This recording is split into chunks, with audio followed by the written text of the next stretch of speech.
Bueno, muchísimas gracias nuevamente. Mm, pues esto me parece muy importante para mi oficina después de tanto tiempo que sigamos haciendo presentaciones y para mí es un placer compartir con ustedes esta pequeña historia que voy a tratar de que sea lo más agradable posible y no aburrirlos porque el tema puede ser bastante extenso.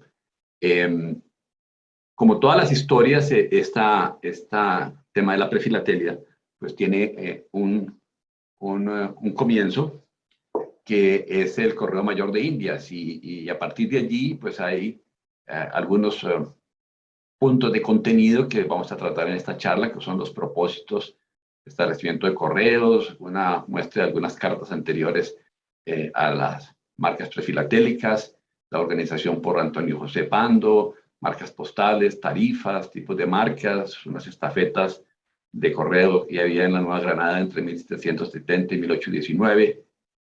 Una parte interesante que son, digamos, 5 interrogantes todavía que no hemos podido encontrar una respuesta lo suficientemente clara y precisa en la prefilatelia y alguna muestra de marcas coloniales que no se conocían y que han salido a la luz a raíz de las investigaciones y un poquito sobre falsificaciones de la Nueva Granada. Entonces, comenzamos como dije antes, la historia tiene un comienzo y el comienzo es el Correo Mayor de Indias. Eh, Muy poquito después del descubrimiento de América, ya la corona española le había entregado a Lorenzo Galíndez de Carvajal, como pago por todos sus servicios, el privilegio de ser el Correo Mayor en América. Ella no pudo firmar porque tenía problemas mentales, entonces firmó el rey Fernando. Y estos documentos que muestro aquí son del Archivo Histórico de la Nobleza. Hace poco aparecieron, bueno, hace más de un año aparecieron en un libro muy bonito que publicó el Archivo de Indias que se llama Una carta en el camino. Y de ahí he tomado estas imágenes. Realmente son muy bonitas porque no se conocían y apenas ahora están saliendo a la luz. Eh, entonces, de ellas hay aquí unos pocos ejemplos de estos íconos del Correo Mayor. Aquí a la izquierda un escudo de los Galíndez de Carvajal y a la derecha dos escudos diferentes utilizados por el Correo de Indias. Este de la mitad es una parte de un correo ordinario de chasquis con certificaciones. Es un documento que contiene varias hojas. Eh, y si ustedes miran el sello, es un poquito diferente a este grabado calcográfico de 1730, pero igual son ambas presentaciones o personificaciones del Correo Mayor de Indias que no se conocían hasta que se dio a la luz este archivo que está situado en Toledo y creo que no son muchos los que han ido investigando, creo que Jesús sí ya ha sido uno de los que más ha ido por allá, pero hay muchas cosas todavía por conocerse de estos archivos. Entonces ya volviendo un poco a la Nueva Granada, nos encontramos con una carta que es tal vez la más antigua que se conoce en la Nueva Granada y este es una carta de 1531 enviada al rey Carlos I, donde los jesuitas le manifestaban al rey el maltrato que tenían los orígenes en Santa Marta. Entonces ellos estaban situados por esa época y bueno, 1531 es una época bastante antigua. Tal vez es la carta más antigua conocida de este territorio hacia España. No está en una colección privada, entonces pues eso es muy interesante. Aquí tenemos otra también de esa misma colección que es de 1542, pero esta sale de Nombre de Dios en Panamá. En ella, este Fray Jerónimo de Loaiza le dice al rey Carlos I que está haciendo el esfuerzo por pasar el istmo y dirigirse hacia Lima, donde había sido nominado para ser obispo. Y de hecho, si uno se pone a mirar un poquito la historia, pues él estuvo trabajando en Lima a partir de 1543. Como dato curioso, en muchas de estas cartas antiguas aparecen las 4 siglas SCCM, que significa Sacra Cesárea Católica Majestad. Y lo de Sacra, pues por lo sagrada cesárea, por aquello de que es de Roma, donde dando como la más alta legitimidad al rey y, por supuesto, católica y majestad, por supuesto. Desde esa época ya había indicaciones de que las cartas se enviaban por diferentes formas, es decir, no solamente el original, sino duplicados, triplicados y hasta 6 duplicados por vías diferentes, de manera que la carta pudiera llegar. Esta es una de 1564, que reposa en el Archivo de Indias, y vemos en la mano derecha pues el sello oficial de cierre de esa dirigida al presidente y los oidores de Santa Fe. Estamos hablando de 1564. Y esta es una prueba de que desde esa época ya se mandaban duplicados. Ambas cartas fueron extraídas del Archivo de Indias y miramos aquí la mano derecha donde está la flecha roja, donde dice muy claramente duplicado. Y es básicamente la misma carta, con un poquito de cambios en su escritura, pero es la misma carta y que llegó a su destino, los dos, el original y el duplicado. Estamos hablando de 1601. Ya para 1607, este es un mapa, más o menos se nos da una idea de la situación de la Nueva Granada, Colombia básicamente. Nosotros tenemos 3 cordilleras, la oriental, la occidental, la central y la oriental. Y en la mitad pues hay unos valles, básicamente el valle del río Cauca y el valle del río Magdalena, que fueron las vías de penetración de esa época. Muy difícil hacer comunicaciones entre la costa y el centro del país, digamos, donde Jiménez de Quesada fundó a Santa Fe de Bogotá. Aquí está un poquito distorsionado porque realmente no corresponde exactamente a la realidad, pero da una buena idea de qué era la Nueva Granada en esa época. Y si hablamos entonces de correos, debemos tener 3 intentos de establecer un verdadero sistema de correos. Hay que recordar que los Galíndez de Carvajal nunca hicieron el menor esfuerzo por organizar correos en la Nueva Granada. Ellos se aposentaron en Lima y funcionaron perfectamente en el Perú, en el virreinato del Perú, pero en la Nueva Granada no hicieron absolutamente nada. En 1643 ya el virrey de su momento, Martín de Saavedra y Guzmán, hizo un primer intento, vendió el oficio, consiguió quien organizara por lo menos las 2 carreras más importantes, que era la de Santa Fe hasta Cartagena y la que iba hasta Popayán para continuar a Quito. Se llevaron cartas, inclusive la señora de Martín de Saavedra y Guzmán viajó a España y entregó la solicitud al rey, pero nunca hubo respuesta. Todos estos documentos reposan en el Archivo de Indias y yo supongo que la misma fuerza de los Galíndez de Carvajal objetaron esta posibilidad de organizar algún correo en una forma organizada en la Nueva Granada y por eso este intento se perdió en el tiempo. Eso no quiere decir que no existiera correo, pues no existiera circulación de cartas. Sí había algo muy primitivo y muy poco, pero no nada organizado.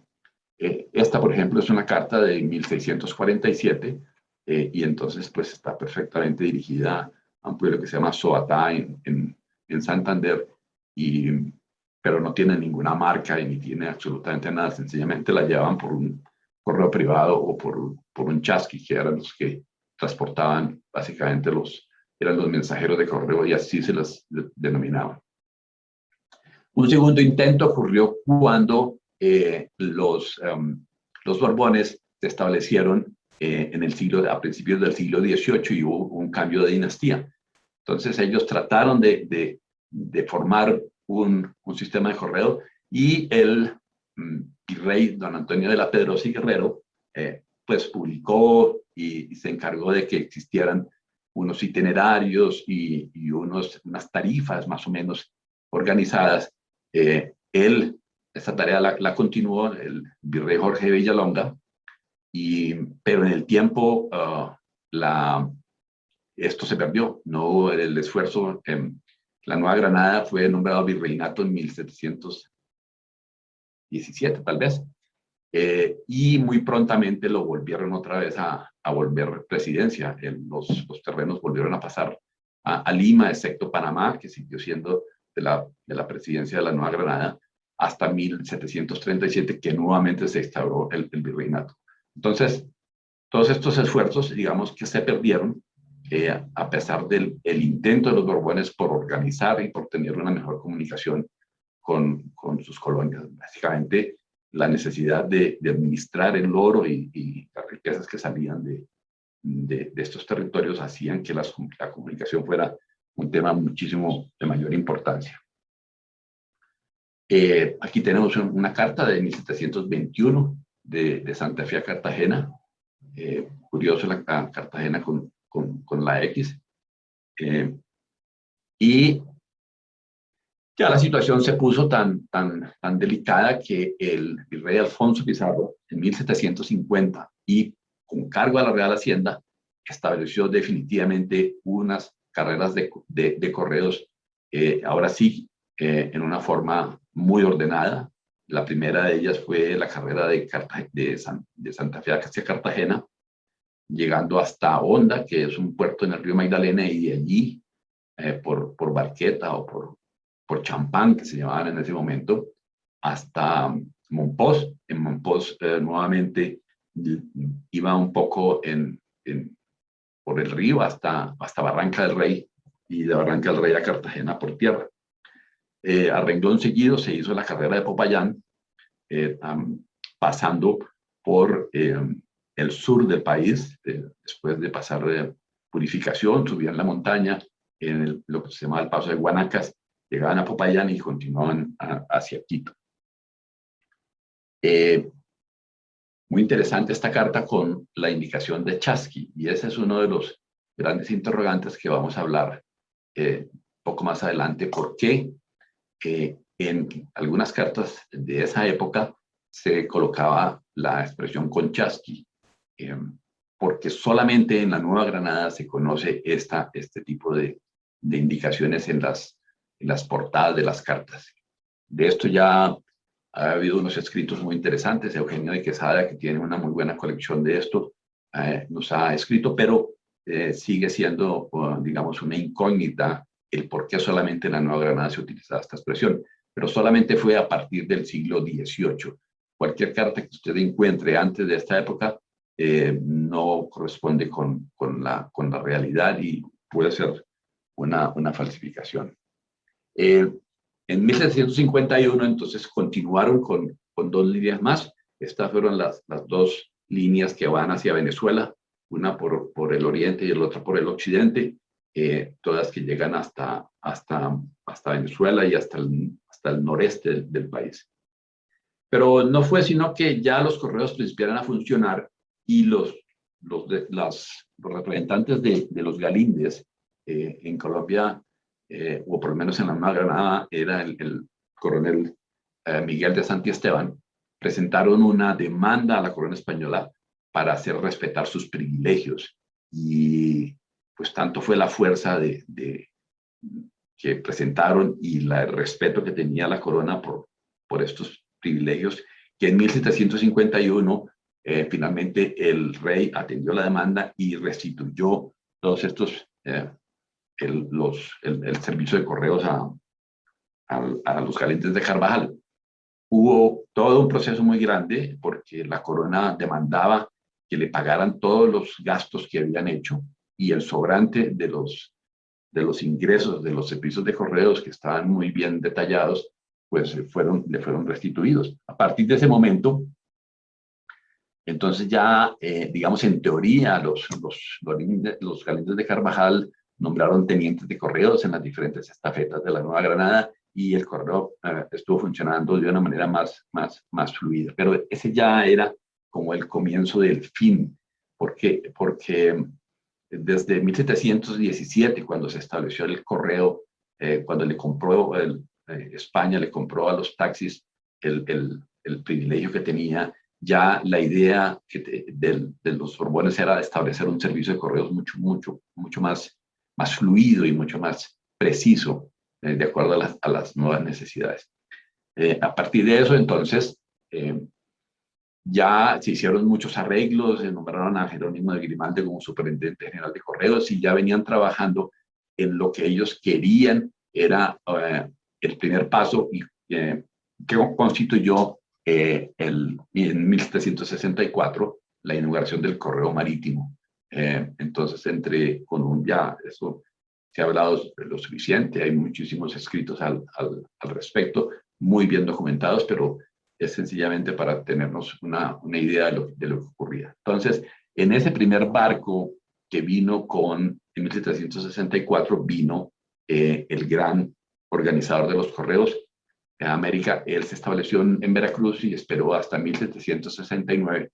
Y está una copia del reglamento que hay, del reglamento provisional, porque un reglamento definitivo fue publicado años después, creo que fue en 1777, pero este es el provisional donde estaban todas las organizaciones y la forma en que ese correo marítimo iba a funcionar de España a las Indias. Entonces, aquí tenemos algunas cartas que son interesantes mostrar antes de la introducción del correo en la Nueva Granada, y entonces nuevamente vemos aquí una con la expresión Conchasqui. Esta es de 1743, dirigida hacia Tunja.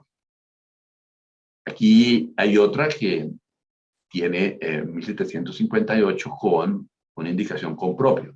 Entonces, todas las personas que llevaban o mandaban cartas o lo mandaban con propio. Hay varias expresiones al respecto que son muy curiosas.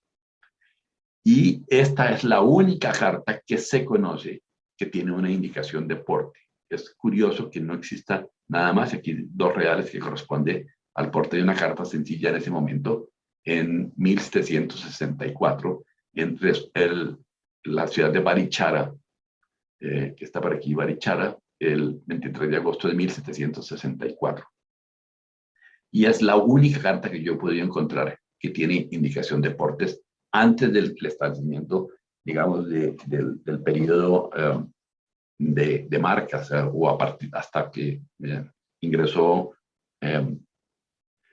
el comisionado José Antonio Pando a organizar los correos en la Nueva Granada. Entonces, la negociación con los jardines de Carvajal y Francisco de Carvajal y Vargas, el conde Castillejo y todos ellos, se terminó en 1768, de manera que a partir del 1 de julio de 1769 se hiciera el traspaso definitivo del sistema de correos, por lo menos en la Nueva Granada y en el resto de América, a la corona española. Entonces, esto fue una negociación bastante larga donde culminó con el monopolio de los Carvajal como contraprestación de muchísimas cosas, dinero en efectivo, títulos, viajes para ellos, regreso de Lima a España por cuenta de la corona, y, digamos, pensiones para algunos de ellos de por vida. Bueno, muchísimas cosas, pero finalmente el propósito que tenía la corona era poder tomar el control de los correos y manejarlos de una manera mucho más organizada y precisa. Y esta incorporación pues termina con la nominación de José Antonio Pando y Riva como comisionado para el manejo de los correos en América del Sur. Ya este es un mapita un poquito más detallado de las diferentes poblaciones que había en esta época para 1700 y algo, y entonces están las diferentes. Y ya se ve un mapa, una cosa más organizada. Este es el río Cauca, a mano izquierda, y este es el río Magdalena. Entonces el río Magdalena llegaba aquí hasta Honda, que está por aquí, por este lado, al lado de de Tocaima y luego subía a Santa Fe. Esta parte se hacía por tierra y el resto se hacía por vía fluvial hasta Monpós, un poquito después seguía hasta Barranca del Rey y luego a Santa Marta. Y con las diferentes desviaciones hacia Antioquia y al sur. Sí, ahora es difícil porque yo me podría demorar desde Bogotá a Barranquilla o Cartagena en un viaje en carro fácilmente 15, 16 horas. Y estamos hablando del siglo XXI. ¿Cómo sería para esa época? Río abajo, pues más o menos los champañas y las chalupas funcionaban más o menos rápido, pero cuando era río contra la corriente y río arriba, era muy difícil. Entonces ellos casi que navegaban muy pegados a la costa para tener menos fuerza, pegados a la orilla del río para tener más posibilidad de avanzar más rápidamente. Entonces aquí vemos una imagen de José Antonio Pando que está en el Museo Postal de Lima. La observación que me hizo un amigo, y para mí tiene mucho sentido, es que es posible que la cara sea la de José Antonio Pando, pero la vestimenta no corresponde a una persona del siglo XIX, perdón, del siglo XVIII, más bien a alguien del siglo XIX. El tema del corbatín y esto, pues parece como muy organizado para una época diferente. Pero igual esta fotografía aparece en el libro de Colareta, y es como la indicación más clara de la imagen de José Antonio Pando. José Pando llegó a Cartagena en la balandra del Postillón hacia finales de diciembre de 1769, exactamente el 16 de noviembre. A partir de este momento, Pando principió a organizar y a recoger información, porque en su paso por lo que es el territorio de Colombia hasta llegar a Ecuador y finalmente a Lima en 1772, pues él no tuvo tiempo y físicamente no podría haber descrito como lo hizo toda la información tan detallada de los correos en la Nueva Granada. Yo creo muy convencidamente que él recogió de todos sus tenientes de correos y de todos sus funcionarios información y la fue plasmando en las diferentes cartas o documentos que le enviaba al correo solicitando la aprobación de las tarifas y de las rutas.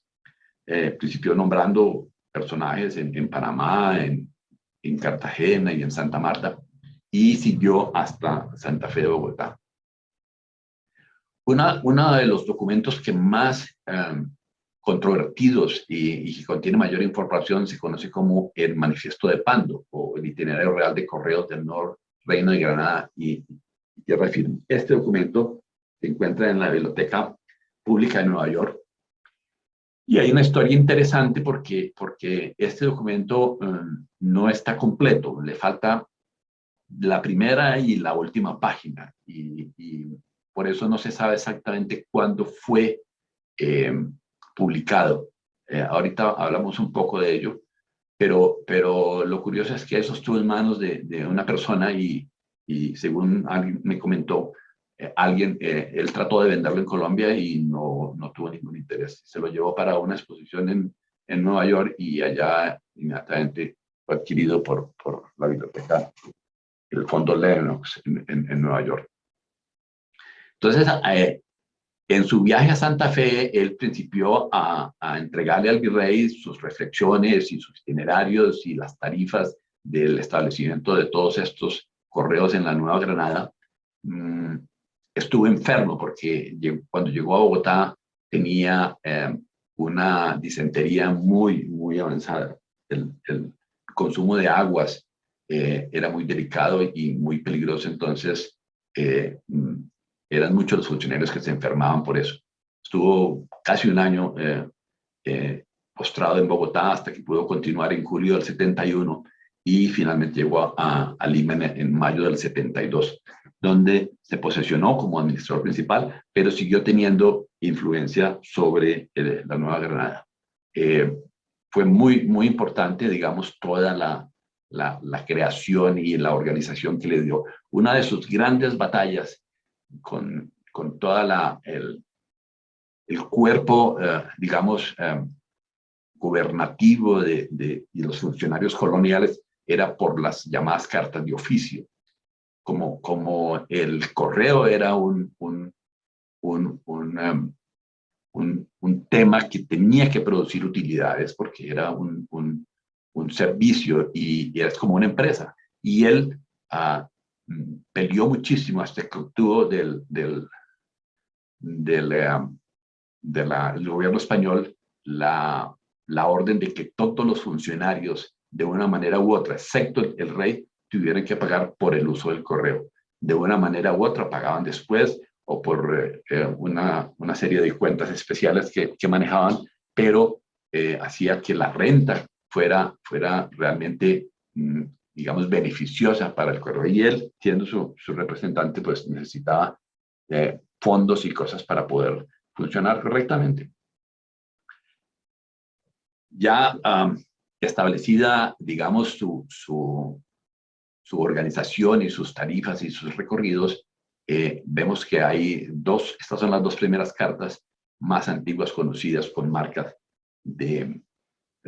digamos, de origen. Esta de Santa Fe, que es del 16 de enero de 1771, es muy bonita porque es un rojo vermellón muy fuerte. Y esta también, que es la segunda más antigua conocida. Esta está en manos del Archivo General de la Nación y habla de socorro. Es una carta del socorro para Santa Fe del 8 de abril de 1771. Tenemos que mirar que, pues, Pando, digamos, dirigió todo su correo hasta que murió en Lima en 1802. Como dije anteriormente, él físicamente no pudo recorrer todas estas poblaciones, pero se hizo a muy buenas informaciones de todos sus seguidores. Las tarifas establecidas por Pando nunca tuvieron cambio, a pesar de que en 1778, si más no me acuerdo, hubo un cambio de tarifas en la gran mayoría de los otros territorios. No ocurrió así en la Nueva Granada. Las tarifas en reales de plata se mantuvieron, por lo menos las de los territorios de la Nueva Granada se mantuvieron en vigencia hasta la independencia y mucho después. Solamente vino a haber un cambio de tarifas en 1825, ya 5 o 6 años después de haber entrado en el periodo de independencia.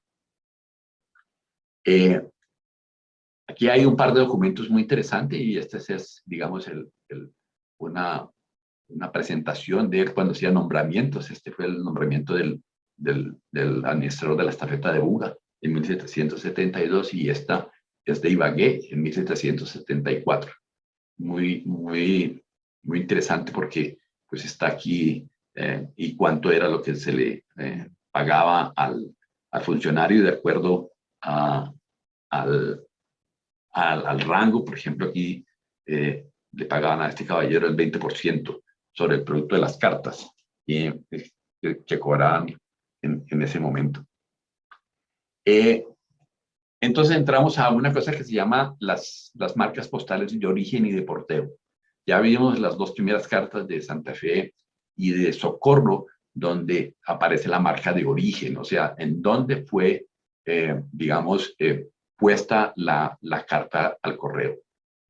Hasta 1780 y algo, más o menos, casi la mayoría de las cartas solamente tenían la marca de origen. Después se les incorporó se llama marca de porteo, o sea, la que indicaba la forma de pago, la cual, curiosamente, hay de 3 clases: franca, cuando se pagaba en el origen; debe, que pagaba en destino; y de oficio, que solamente se vino a utilizar ya en la época de la República, donde pues él estaba libre de porte.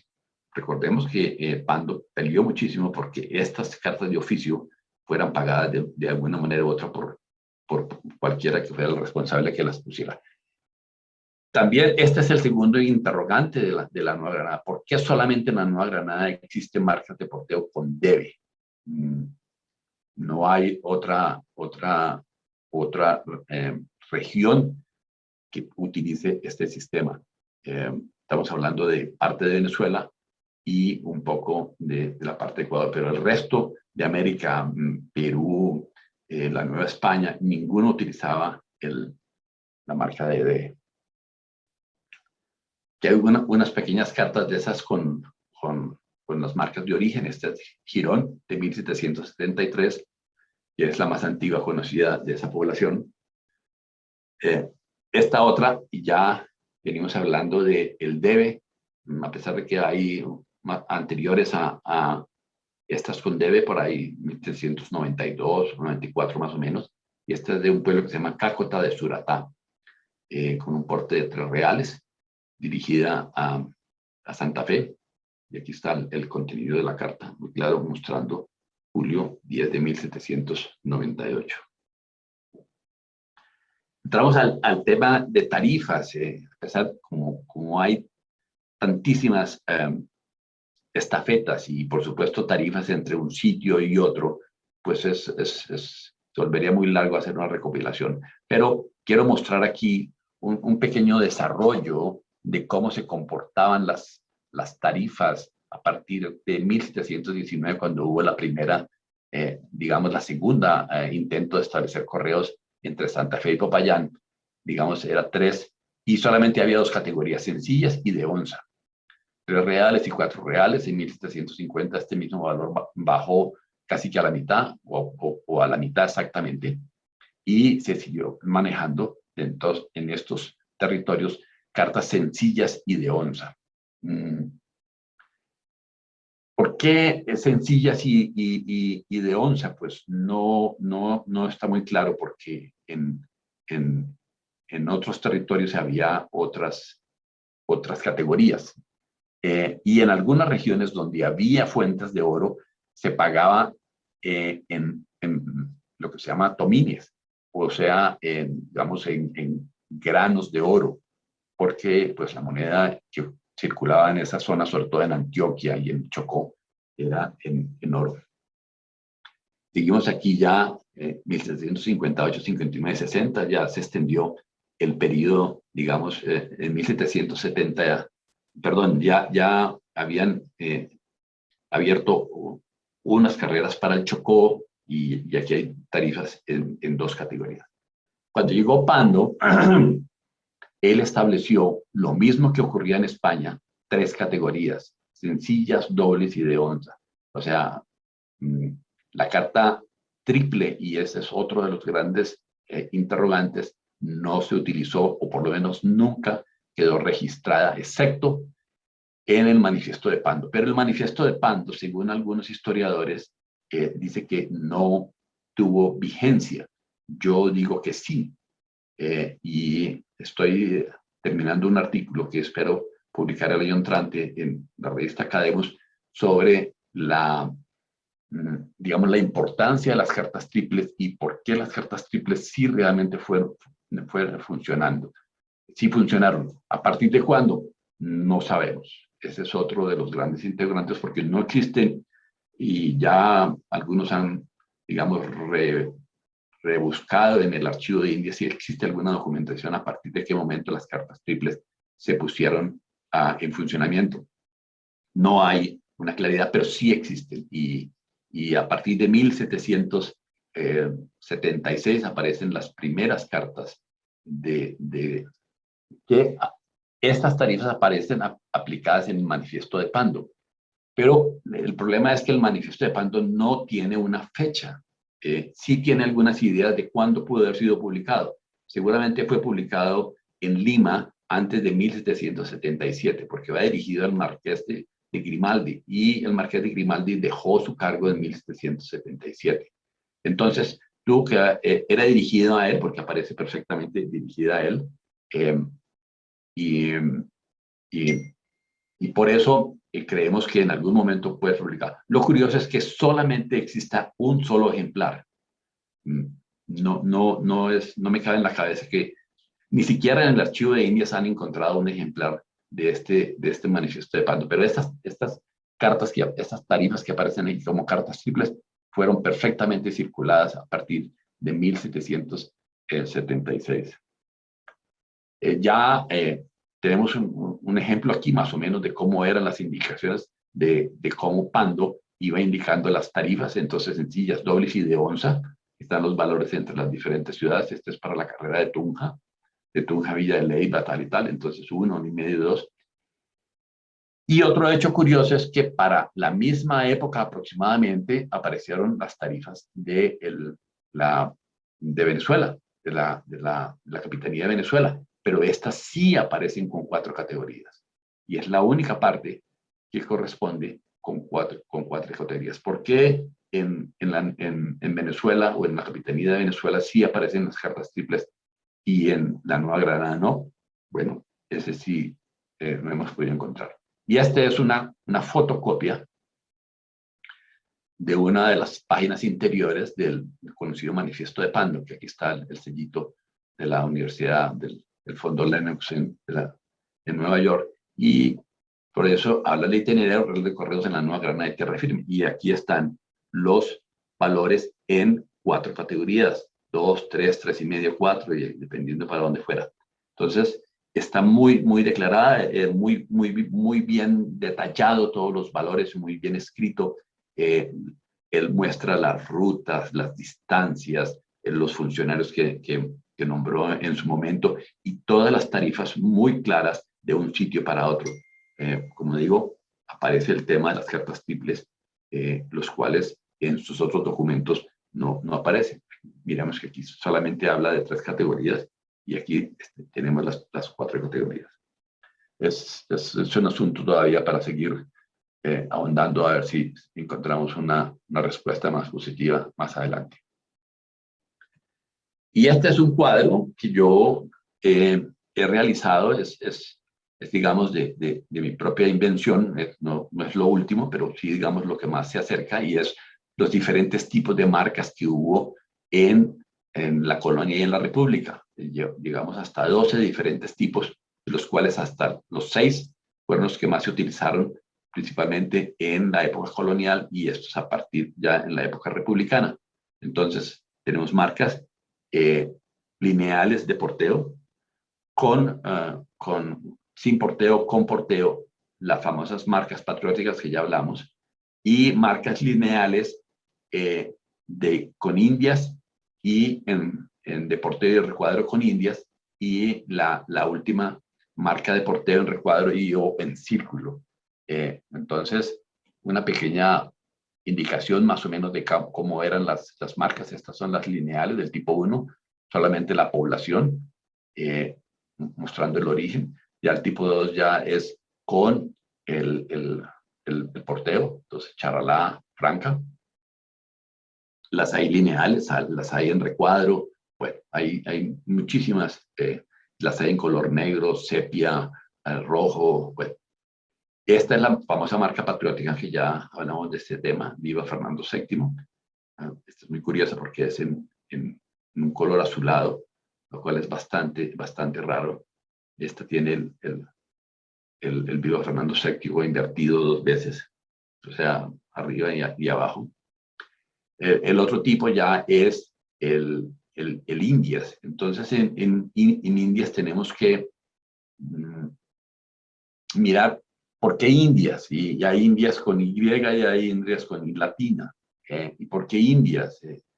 Y lo primero que uno se le viene a la cabeza es que Indias era para diferenciarlo, poblaciones que tenían el mismo nombre en España y en América. Entonces, la población de América, pues le agregamos en el India. Pero no es así, porque es que hay nombres como Tunja, como este otro Zipaquirá, que son nombres indígenas. Entonces, no hay una conclusión precisa de por qué sí unas poblaciones utilizaban indias y otras no. No todas las poblaciones utilizaban indias. Algunas sí. Por ejemplo, Antioquia nunca utilizó la palabra indias. Santa Fe sí utilizó indias. Cali nunca utilizó indias. Popayán tampoco utilizó indias. Y así, hay muchas poblaciones donde no utilizaron el indias.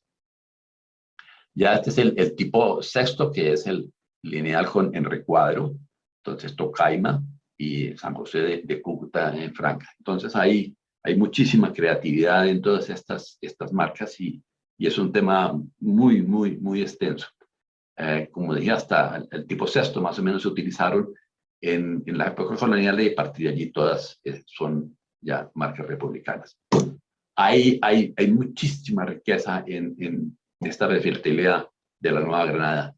Y yo he consultado muchísimos archivos y la verdad, pues, es que nadie antes se interesó en consultar los archivos, entonces, como una fuente primaria para encontrar esto. Y pues yo he tenido digamos, el privilegio de haber rescatado, entre comillas, muchas de estas cartas o muchas de estas marcas que durante muchos años estuvieron guardadas allí porque no había, digamos, ningún interés en encontrarlas. Los coleccionistas de perifilatelia, valga decir que en ese momento no se interesaban mucho por el tema de la investigación, era más realmente en coleccionar y conseguir de estos documentos o estas cartas, las que estaban en el mercado, pero nunca profundizar mucho en el tema.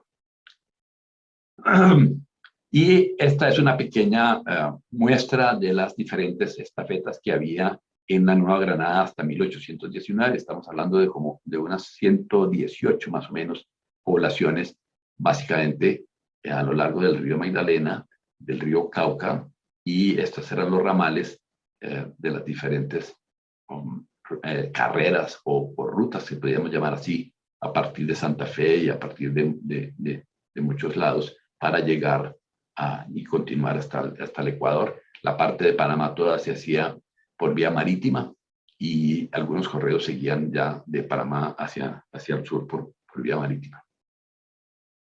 Entonces estamos hablando de que había unas 119 oficinas, más o menos, por lo menos las que yo he registrado en todo el territorio de la Granada hasta 1819, con administraciones principales en Cartagena, Cartago, Honda, Popayán y sus principales en otras diferentes ciudades. De todas maneras, eran muchísimas muchísimas oficinas y todas con su marca. De la gran mayoría se conocen marcas, hay unas 3 o 4 que no existan, pero son realmente muy numerosas las marcas. Por eso el estudio de esta perifilatelia es bien extenso. Y aquí los interrogantes que yo les había hablado anteriormente. ¿Por qué la expresión chasqui solamente en cartas del siglo XVIII, no antes y únicamente en esta región? La marca debe exclusivamente a la Nueva Granada. El uso de la palabra indias o con Y o con I latina, solamente en esta región. La legislación que dio vida a las marcas patrióticas, y esa pues sí es común para las otras divisiones, digamos, postales de América, pero no se conoce todavía la legislación que le dio. Y el estudio de las marcas triples, lo cual es entonces siguen siendo, digamos, incógnitas importantes para seguir investigando sobre el tema. Y ya un poquito hacia adelante, entonces vemos mostrar una serie de cartas muy poco conocidas, sobre todo, por ejemplo, estas varinas de 1778, es una marca rarísima, está muy clara, 3 reales, y va dirigida a Santa Fe. Aquí hay una de Barranca del Rey. Barranca del Rey es una ciudad que en su momento fue muy importante, porque allí llegaban, digamos, todos los correos que venían de Cartagena o para Cartagena. Y a partir de ese momento se iniciaba el trayecto fluvial. No hay que confundir Barranca, esta población ahora se llama Calamar, porque hay otro Barranca Bermeja, pero ese es mucho más al sur y es una ciudad petrolera en este momento, pero Barranca como tal ahora se llama Calamar y está casi que muy olvidada. Esta Barranca del Rey, pero franca y en un recuadro, y este es de 1802, es el tipo 2, y es la única marca que se conoce de esta, es aproximadamente de 1802. ¿Por qué? Porque en el archivo general de la Nación en Bogotá, se conservan muchísimas de estas cartas que fueron mutiladas. Si usted se da cuenta, esta carta más o menos fue recortada porque lo utilizaban la parte de atrás, el anverso, como cabeza de un proceso. Y en alguno de ellos se indicaba la fecha, entonces más o menos puede ser que esta carta fue, digamos, escrita antes de 1802, o por lo menos a principios de 1802, no posterior. Entonces, hay muchas de las cartas que se han encontrado han sido así. Hay unas que están completas, pero pareciera que en ese momento la prefilatelia no le interesaba a los funcionarios del virreinato, y todas las cartas que llegaban, entonces las utilizaban en la parte de atrás como cabezas de procesos, básicamente por la falta de papel o porque les parecía lo más cómodo para eso. Entonces, hay muchas marcas que están mutiladas, hay otras que están más o menos, se reconoce la parte, digamos, delantera de la carta, más no su contenido. Y por eso se han salvado muchas de ellas. Esta, por ejemplo, es muy curiosa porque esto es Barranquilla y es en 1780, es una carta dirigida a Cartagena. Yo pude descubrir que eso era Barranquilla porque su contenido está, aparte, aparece esto, entonces dirigida del sitio de Barranquilla. Entonces, básicamente, esta es la conclusión de que la marca sea Barranquilla, que es muy, muy rara. Hay dos y las dos están en el archivo. Esta es la segunda de estas, pero esta está en color sepia, también de Barranquilla, mucho más tardía, 1793. Y aquí hay una muy interesante que es en esta parte de este proceso, y es Cancán. Cancán cambió de nombre, ya se llama Amalfi ahora, en Antioquia, y fue un sitio por donde pasaba el correo muy, muy continuamente, y pues es la más antigua que se conoce de esta población. Estamos hablando de el 9 de mayo de 1778. Aquí reprodujo lo que habíamos visto antes, la famosa Viva Fernando VII con invertida, y es de Cali, entonces de 1809. Es la única marca patriótica que hay de la ciudad de Cali hasta ahora conocida.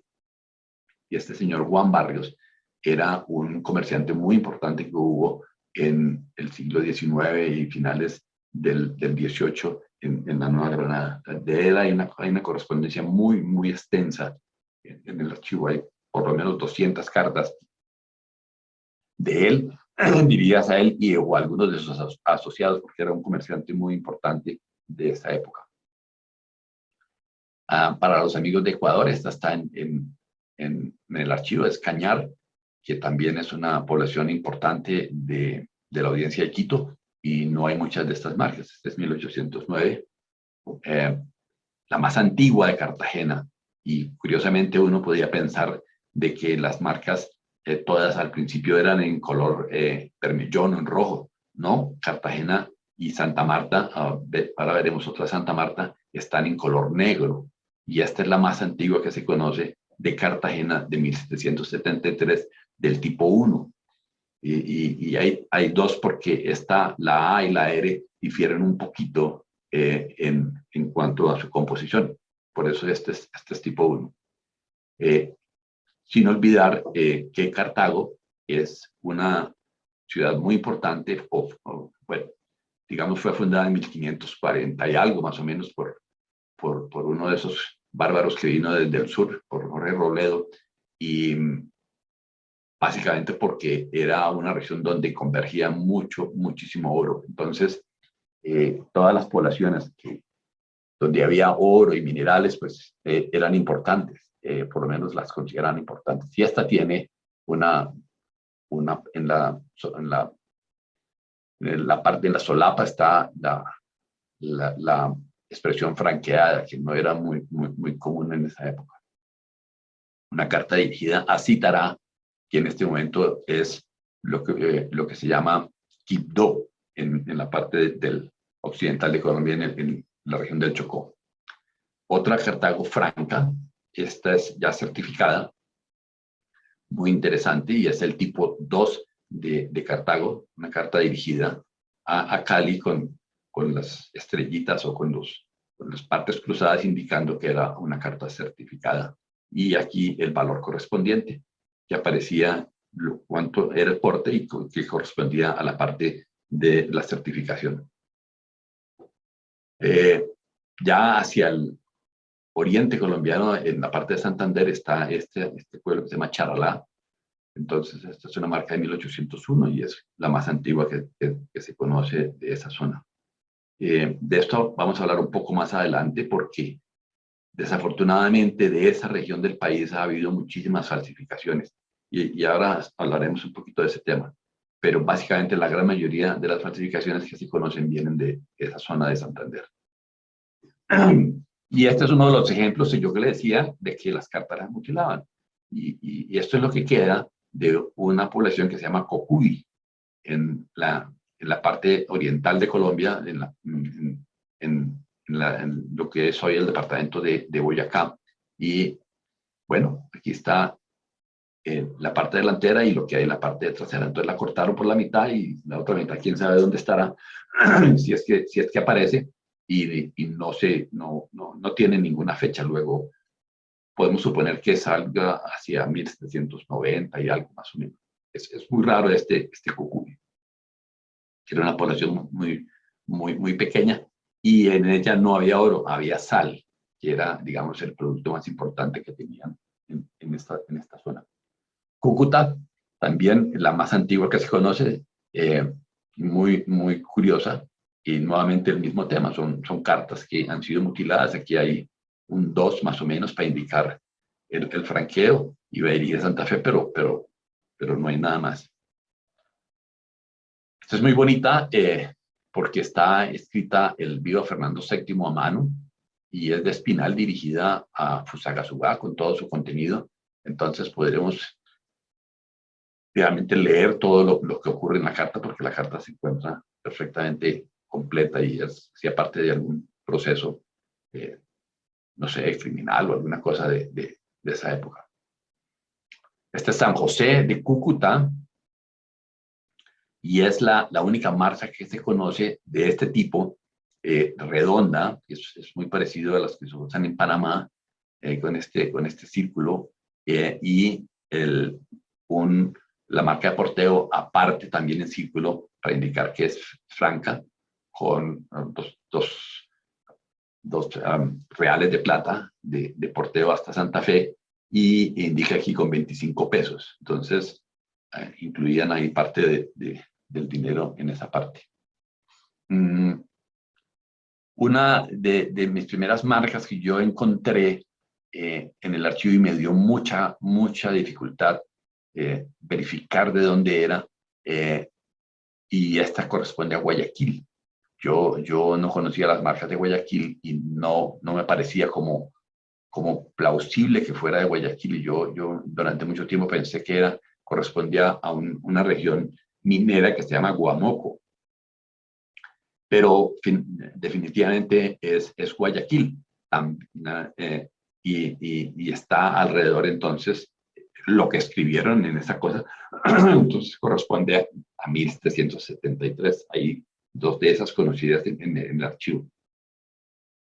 Entonces Guadalupe, también una población cerca a Vélez en Santander, y es una de las dos y la más antigua que se conoce de 1773. De estas marcas no existen digamos, en las colecciones postales, porque todas están en los archivos. Sería una maravilla tener una colección con estas marcas, pero pues realmente va a ser, digamos que imposible. Esta es otra que me dio muchísimo trabajo lograr determinar a qué correspondía, porque no es muy claro de qué es, y finalmente corresponde a Guayabal.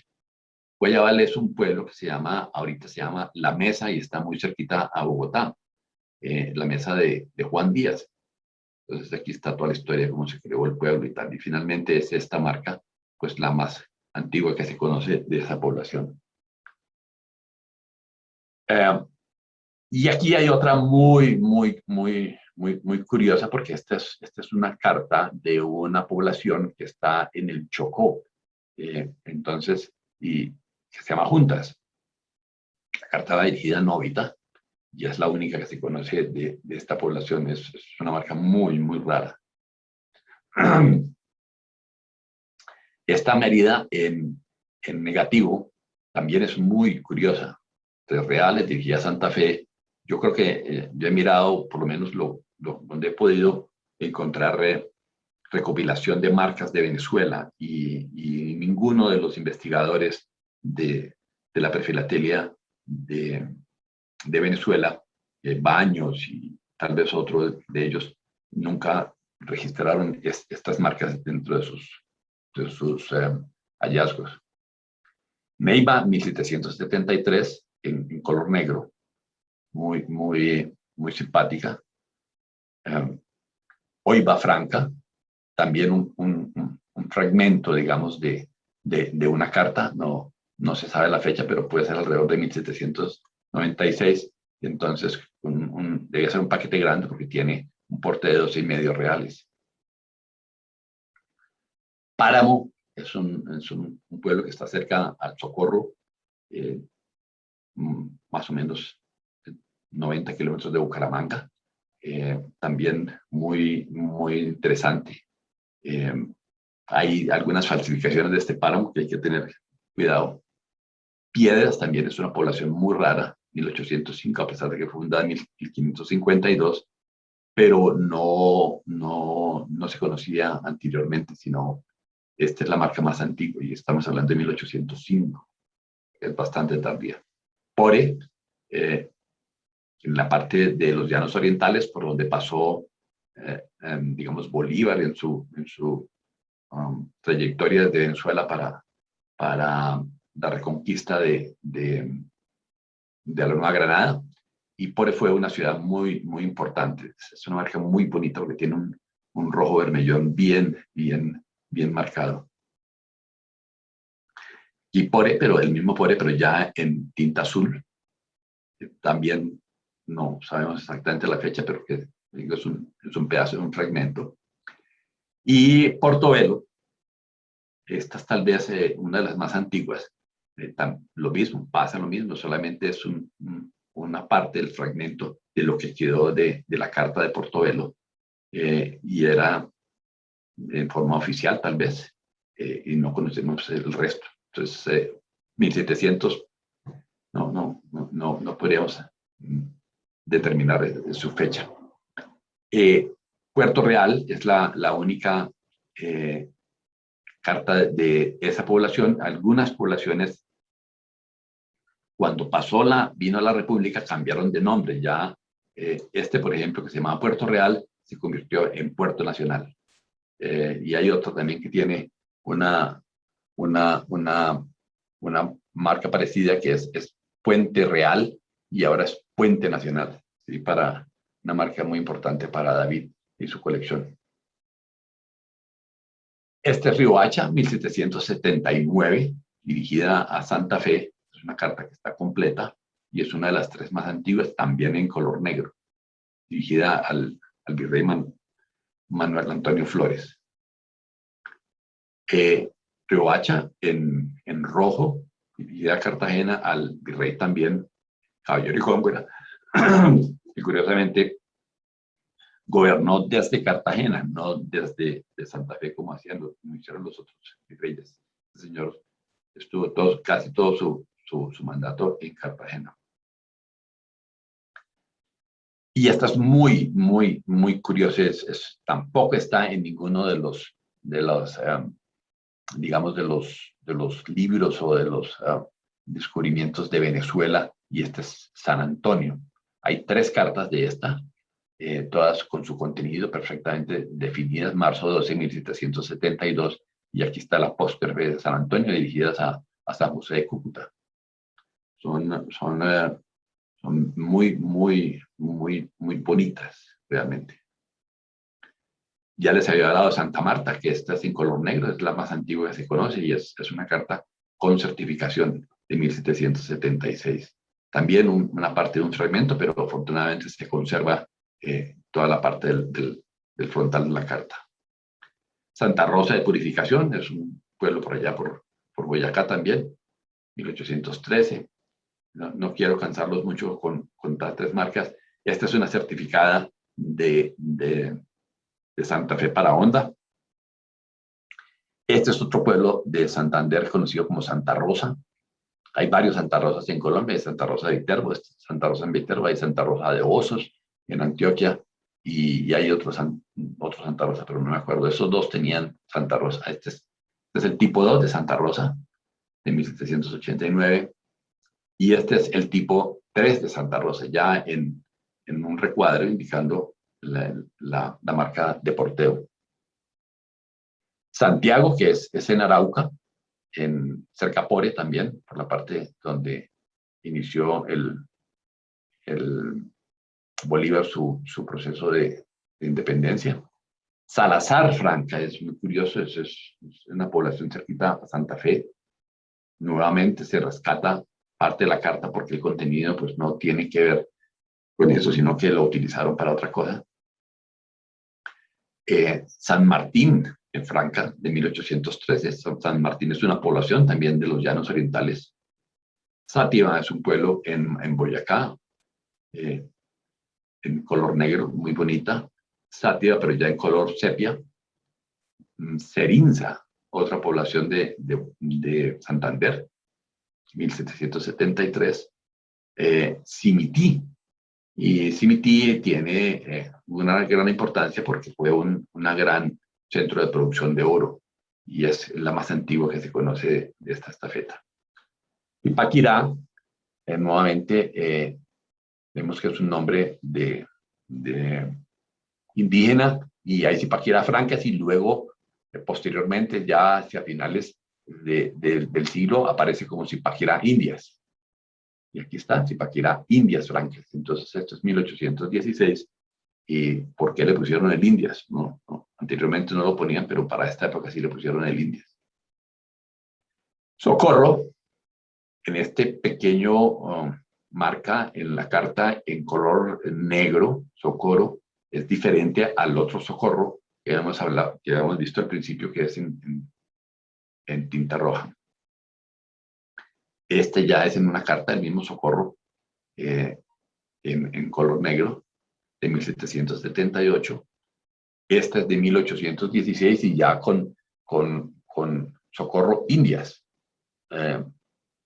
Seguimos nuevamente con la incógnita del Indias. ¿Por qué el Indias? Antes no tenía el Indias y ahora sí. Sogamoso, también un fragmento, es la más antigua que se conoce, Suatá, 1786, otro tipo de Suatá, color sepia, y ya cambia la composición de la marca y tiene la marca manuscrita que viva la independencia hacia 1700. Es una marca muy curiosa de 1814, que estoy equivocado. Esto no es Suatá, sino que sí es Suatá, pero no 1796, sino 1814. Disculpen ahí por el error. Tenerife, otra población cerca a Monpós, de 1803. Tequia, otro pueblo también que no se conocía ninguna marca de esa población, y esta es la más antigua. Toro, en el Valle del Cauca, y hasta Toro, digamos, más o menos se extendía digamos, la influencia del virreinato, de la audiencia de Quito. Recordemos que esta parte del Valle del Cauca, de un poquito al norte de Cali, la parte política correspondía a la Nueva Granada, pero la parte postal era de gobierno de la audiencia de Quito. Tocaima, con la indicación de Iba Fernando VII de 1809. Tunja, la más antigua que se conoce, de 1778, también en color negro. Y esta es una marca abreviada de Tunja de 1778 en color negro. Tiene uno que tiene un poquito de imaginación para para decir que aquí está la T y la N de Tunja y la A entreverada. Y esta es muy bonita, esta es la única que se conoce y es ya en la época de la independencia del estado de Tunja Franca en 1803. Es una carta dirigida a Antonio Nariño, que fue presidente de Cundinamarca y fue uno de los próceres de la independencia de la Nueva Granada. Ubita, un pueblo por allá en Boyacá, Ubaté, Vega de Supía. Vega de Supía era muy importante porque existía mucho oro en esa zona. También es un pequeño fragmento.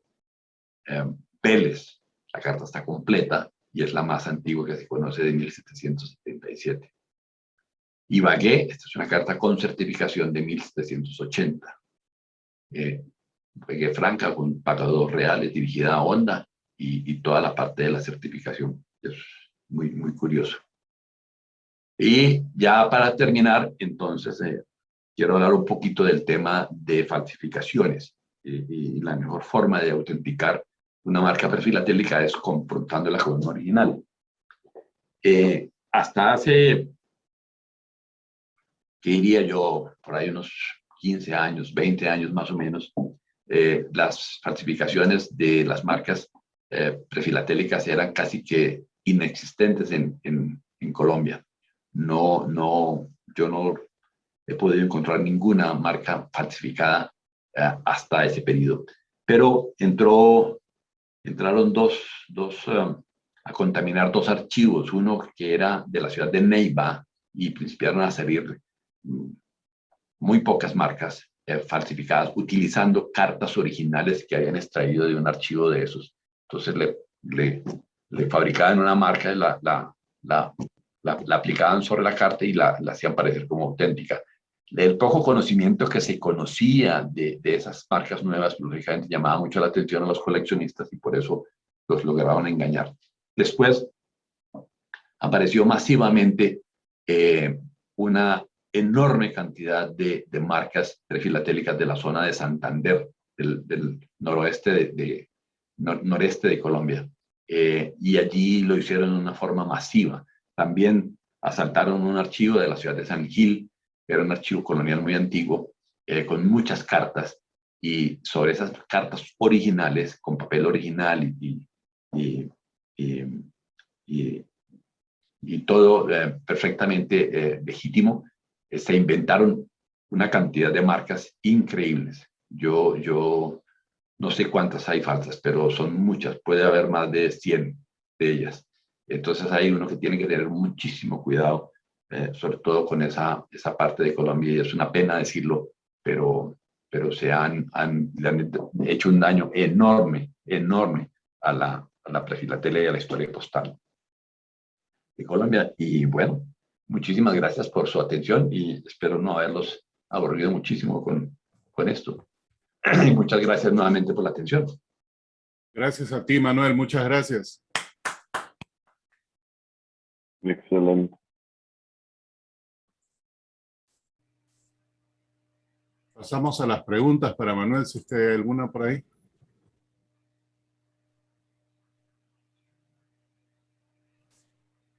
Sí, señor. Hola Manuel, te felicito. Excelente presentación, muy clara y el material impresionante. En los archivos nacionales donde has encontrado muchas de estas piezas, ¿qué porcentaje de las cartas tienen marcas postales y qué porcentaje no tienen marcas postales que fueron llevadas fuera del correo privadamente? Pues yo no podría darte un número, digamos, muy preciso, pero sí hay algunas. Yo en mis publicaciones he tratado de recopilar la gran mayoría de esas cartas, pero no sé, será un 10% tal vez de cartas que no tienen, digamos, marcas postales, porque de una manera u otra fueron llevadas por fuera de valija. Ese era uno de los, digamos, de los grandes juegos, ¿no? Del gato y el ratón. A ver quién ganaba más, si el si el mismo Estado, la misma corona española tratando de aprender los infractores, pero era muchísimo la correspondencia que se movía por fuera de valija.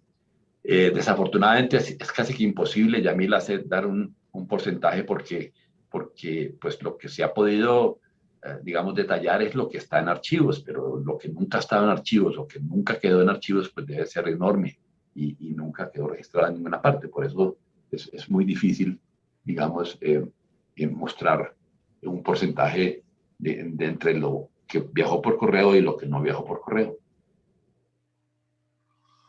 Sí, yo he notado, en el caso de estas piezas, muchas son de carácter oficial, que ya es más difícil que hayan sido llevadas fuera de valija, ¿no? Pero en correspondencias comerciales he encontrado que, por ejemplo, en el siglo XVIII, mientras más temprana la correspondencia, menos cartas fueron llevadas por el correo, el sistema de correo oficial, ¿no? Y más fueron llevadas privadamente. Hacia finales del siglo XVIII ya el porcentaje de cartas con marcas aumenta y es mucho mayor en el siglo, a principios del siglo XIX. No sé si Julio César, si sigue despierto, nos puede decir en los archivos que ha visto cuántas cartas fueron por el correo y cuántas fueron fuera del correo. Julio César, ¿estás ahí? No parece. Te escucho, sí te escucho. No se sabe exactamente el número de cartas porque no hay un archivo detallado de ese rubro, pero yo encontré, por ejemplo, en el archivo de Indias, que entre el año 72, 73, quemaron casi 3.500 cartas que estaban en la estafeta de Bogotá. No. Que abarcaba del periodo de 1765 al 69, que era la época del correo marítimo, y era como 30.000 pesos de costo que no cobró el correo. Eso sí lo tengo registrado en una fotocopia que saqué del archivo de Indias. Sí, esas son cartas no reclamadas, ¿no? Sí, cartas no reclamadas, efectivamente. Sí, pero de ahí a decir qué porcentaje, pero sí hubo mucha correspondencia por fuera de valija y seguramente corresponde a los periodos que tú mencionas, porque en la medida en que el correo iba como apretando el tema y la gente iba confiando más en el correo, pues se quitaba la costumbre de mandarla con privado, ¿no? Pero hay muchísimas indicaciones en el mismo archivo sobre procesos de personas que hacían, inclusive funcionarios del mismo correo que se prestaban para eso, ¿no? No necesariamente los que transportaban, sino los mismos funcionarios que permitían ese tipo de cosas. Había una norma, por ejemplo, en Honda, donde el funcionario de correos o el encargado de la administración de correos tenía que ir directamente y entregar el correo y revisar la barcaza o la chalupa para que no existiera, digamos, correspondencia privada. Pero eso, echa la norma, echa la trampa, como dicen por ahí. Entonces, eso era relativamente, no era difícil que ocurriera. ¿Y cuándo se creó el Virreinato de Nueva Granada, Manuel? Disculpa mi ignorancia. Primero fue en 1713, 17. tal vez, que fue la 17. primera, la primera, o 17, no estoy de acuerdo, 13 o 17. Y en el 23 lo suprimieron nuevamente.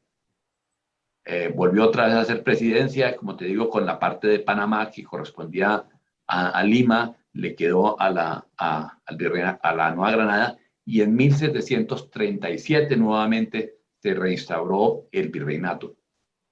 Duró unos 20 años, más o menos, 20 y algo de años, sin ser virreinato, pero en 1737 volvió a instaurarse como virreinato de la Nueva Granada, ya no con dependencia de Lima, sino directamente con dependencia de España.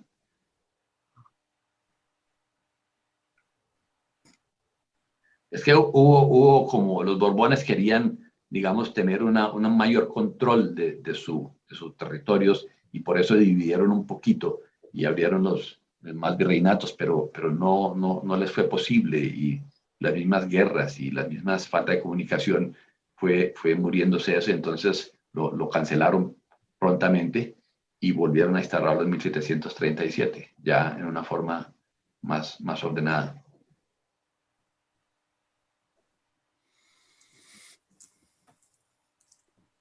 Ok. Ah, siguiendo ahí con las manos en alto, David. Manuel, muy buenas piezas, muy buena plática, como siempre. Gracias. Yo tengo una pequeña duda. La marca de Puente Nacional Sí, es muy difícil de conseguir. sí. Sí, se llamaba Puente Real en Sí. la época colonial y en la época republicana cambió a Puente Nacional. Yo, Puente Real, creo que no existe ninguna en manos privadas. Tengo un ejemplar, pero que es del archivo. Y Puente Nacional, sí creo que hay una o dos. Su colega que también hace puentes, un señor de Medellín, creo que tiene una. Pero esa es más asequible, digamos, más fácil de conseguir, pero la de Puente Real, yo diría que no existe ninguna en manos privadas. Gracias. Pues si ves alguna vez el Puente Nacional, me avisas. Bueno, con gusto. O la compras por mí, luego te la pago. Listo, vale. Sí, sí. Patrick estaba con la mano en alto, se ha bajado, no sé si por accidente o ya. No, pregunta. Yo noté Señor. que al principio usted enseñó dos cartas, creo que fueron de 1513 y 1542, una siendo la del nombre de Dios, a manos Sí. privadas. Sí. ¿Qué colección es esta? Esas cartas están en manos de un coleccionista que se llama Jorge Enrique Arbeláez. Jorge Enrique en su momento me contó que él se las compró a unos jesuitas. Y las cartas tienen un pequeño resello de que le puso o alguien de la Compañía de Jesús le puso a esas cartas. Entonces, son cartas, digamos que legítimas y cartas que nunca pasaron por archivos, sino que estuvieron guardadas bueno, en archivos sí, pero no en archivos, digamos, nacionales, sino en archivos privados de jesuitas. Estas son de monjitos. Sí, de monjitos, correcto. Sí, sí. Y esa de Nombre de Dios yo la he visto porque yo la tenía en mis manos y está completa porque tiene su contenido y habla pues de su intención, porque en algún momento alguien me la transcribió o me la leyó y entonces habla de que busca la primera oportunidad para cruzar el istmo y seguir a Lima. Y la única forma de viajar, como hizo Pizarro, fue por barco, porque pues por el Pacífico era en algún barco o en alguna chalupa o en algún navío que lo llevaba hasta el Ecuador o hasta el Perú, ¿no? Entonces logró yo diría que una hazaña, porque cruzar en 1500 y tanto el istmo de Panamá debía de ser realmente complicado. Y luego seguir a Lima todavía mucho más complicado, ¿no? Gracias. ¿Y puedo hacer un comentario sobre esa carta? Sí, señor. Tú me la facilitaste hace varios años. Yo la usé en un artículo que salió en el London Philatelist. Una carta fabulosa, ¿no? La escribió la persona que fue el segundo obispo de Lima, que estaba esperando cruzar el istmo, una caravana de mulas, me imagino. Pero no me acuerdo qué temporada del año era, tenía que esperar un par de meses a que el clima fuera favorable y llegaran barcos en el Pacífico. Pero casualmente, en Nombre de Dios, es la ciudad más antigua en tierra firme del continente americano, ¿no? Sin contar el Caribe. Y por un periodo de 40 años, creo que de 1540 a 1580, fue una ciudad importantísima, un puerto importantísimo, donde se embarcó una gran cantidad de metales preciosos a España, hasta que por la poca profundidad del puerto se trasladó de Nombre de Dios a Portobelo, y después de Portobelo a Colón, ¿no? Chagres, esa área por el río. Pero es una carta fabulosa, la verdad que... Sí, claro que yo tengo que diferir un poquito contigo, Yamil, que yo no creo que sea la población más antigua, porque hasta donde yo he leído, la población más antigua se llamaba Santa María la Antigua del Darién, que es una población que está cerca a la parte de Urabá, digamos, eso es el Urabá antioqueño, digamos al norte de la desembocadura del río Atrato. Y esa fue una población como tal vez el primer asentamiento que hubo en América, se llama Santa María la Antigua del Darién, pero hay que investigar cuál de los dos es más antiguo. Yo creo que es Santa María la Antigua del Darién, de eso ya no queda nada. Pero estamos hablando de que es muy a comienzos de 1500, algo así. Sí. Yo creo que Nombre de Dios fue fundada por Colón, ¿no? Inclusive, uno de sus viajes a esa área. No, esta también fue en uno de esos viajes de Colón, y tenía mucha expectativa, pero finalmente, como no encontraron oro ni nada, entonces eso se fue muriendo. Pero hay que mirar cuál de las dos es más antigua. De todas maneras, es muy, muy, muy antigua. Bueno, ya los panameños nos darán una acotación a eso. Puerto de Dios, perdón, la Ciudad de Dios solamente se usaba en época de que llegaban los barcos, porque había mucha humedad y mucha lluvia, y cuando terminaban los barcos, la gente se salía del pueblo, dejaba fantasmas hasta regresar otra vez en el siguiente, que llegara la siguiente flota de España. Entonces no era una ciudad muy constante de vivienda. Por eso era difícil esto. Y el tramo de que hacían de Amula era muy lodoso, como el clima era tan húmedo y lluvioso, entonces la gente o las mulas a veces cargaban hasta 6 meses, se demoraban en cruzar el istmo por lo lento que iban y el fango que había en esa época, hasta que el virrey, ¿cómo se llama? Toledo, en 1553 creo, instala o hace un camino a piedra y cobra un impuesto que se llama el almogarifazgo. Y entonces ahí empieza la mejor ruta para el cruce del istmo entre Panamá, entre Ciudad de Dios y Panamá.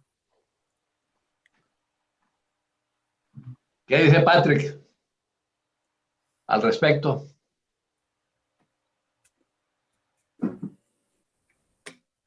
Está con el micrófono apagado.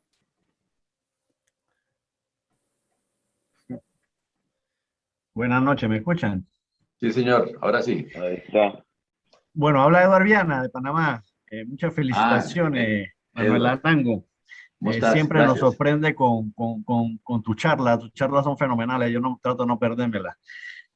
Bueno, de lo que están hablando prácticamente fue en mi charla del año pasado. Prácticamente ahí lo dice todo, ¿no? Nombre de Dios, Portobelo, el Camino de Cruce, el Camino Real. Tienen que darse la tareita, la vueltecita ahí por YouTube, ahí en un sitio que se llama Mi Oficina. Ahí hay una charla de que Eduardo Viana de Panamá y sus cartas. Bueno, ahí van la visita. Pero mi pregunta, tengo 2 preguntas, era con respecto a la charla de ahora. Era, hablaste del Tratado de Pando o el Manifiesto de Pando, y no vi que dijeras que había alguna tarifa regulada hacia Panamá. En cambio, después pasaste la diapositiva y vi que en ese manifiesto que tenías una copia, sí había una tarifa hacia Panamá y que era la misma hacia Guayaquil. O sea que mi pregunta era con respecto a eso, pues o sea, en el manifiesto de Pando entonces no existe tarifa hacia Panamá. No, en el manifiesto de Pando sí existe tarifa Panamá. Donde no existe es en las otras, en las 3 tarifas. Por eso es que el manifiesto de Pando realmente no se sabe cuándo fue, y según dicen algunos otros historiadores más avesados que yo, que nunca tuvo aplicación, pero yo sí creo que tuvo aplicación. Lo curioso es que no existe sino un solo ejemplar. Entonces, te va a interesar el tema del artículo que estoy preparando. Te voy a mandar, si quieres, tú que eres un estudioso de Panamá, un borrador de ese artículo para que lo mires, y ahí se habla de las tarifas que había de Panamá. De hecho, encontré una tarifa que no está en ninguna parte, entre Portobelo y Cartagena, en 4 categorías: sencillas, dobles, triples y de onza. Y esa tarifa no está registrada en ninguna parte. Es bien interesante el tema tarifario de Panamá, porque no hay mucha, digamos, legislación que sea creíble al respecto. Y esta que yo le digo ha sido de deducciones de unos informes de envíos de correspondencia a partir de 1750 más o menos, que están en una parte del archivo Bogotá que se llama el archivo anexo en la sección de correos. Y eso no está, digamos, en el archivo de Indias. Por eso es interesante. Y hay todos unos despachos de correspondencia. Dice, bueno, mandamos tantas cartas para una parte, para la otra. Y hay una sencilla entre Portobelo y Cartagena, con unas tarifas que no están en ninguna parte. Cartas de esas no hay, pues físicas, pero sí está registrado cuál era la tarifa. Entonces uno puede, digamos, recomponer la tarifa leyendo entre líneas, sacando unas, otras sencillas, dobles, de onza y tal, y se puede deducir la tarifa más o menos. Pero esa tarifa, como le digo, entre Portobelo y Panamá y Cartagena no existe. Manuel, y esa sería una tarifa marítima, hace sentido, ¿no? Sí, debía ser una tarifa marítima, porque no dice nada, solamente dice con destino a Panamá, a Cartagena, al fulano o al sutano. Es bien interesante de esa parte del tarifario, por lo menos de esos envíos de correspondencia. Sí, había en la segunda mitad del siglo XVIII una ruta, un triángulo importante en el Caribe que conectaba Portobelo con Cartagena de Indias, con Trinidad de Cuba, ¿no? Sí. Y había correspondencia en ese sentido. Yo tengo una carta, déjame ver si la busco y te la enseño, de 1780-81, escrita inicialmente en Cartagena, puesta en el correo en Portobelo, y con una marca postal de entrada en Trinidad de Cuba, dirigida a Inglaterra. Muy interesante. Interesante. Déjame ver si la consigo y comparto con ustedes. Bueno, Yo muy bien. quisiera anotar que ahí de las tarifas, yo encontré las tarifas del Correo Mayor en Panamá. Así es que si te interesa, Edward, yo te las puedo enviar para que tengas el correo que salían de Panamá o de Portobelo hasta Cartagena de Indias. Y está ahí con los nombres de los encargados del Correo Mayor. Eso te puede interesar. Gracias. Mi segunda pregunta es con respecto a la marca con el círculo que hablaste de San José. Era la marca San José con el círculo, el famoso círculo que dijiste. Bueno, en realidad fueron muy parecidas usadas en Panamá.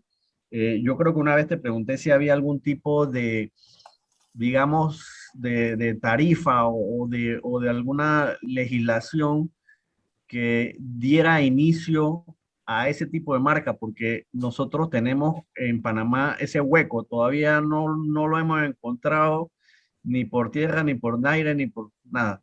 Entonces es como una incógnita, como que saltamos de un año X y 10 años no se sabe nada y aparecen estos círculos así de la nada y aparecen creo que en Quito, en Guayaquil, creo que hasta en Venezuela, en Colombia y en Panamá, y todos sabemos que Panamá, prácticamente todo lo que se hacía en Colombia se reflejaba inmediatamente en Panamá, ¿no?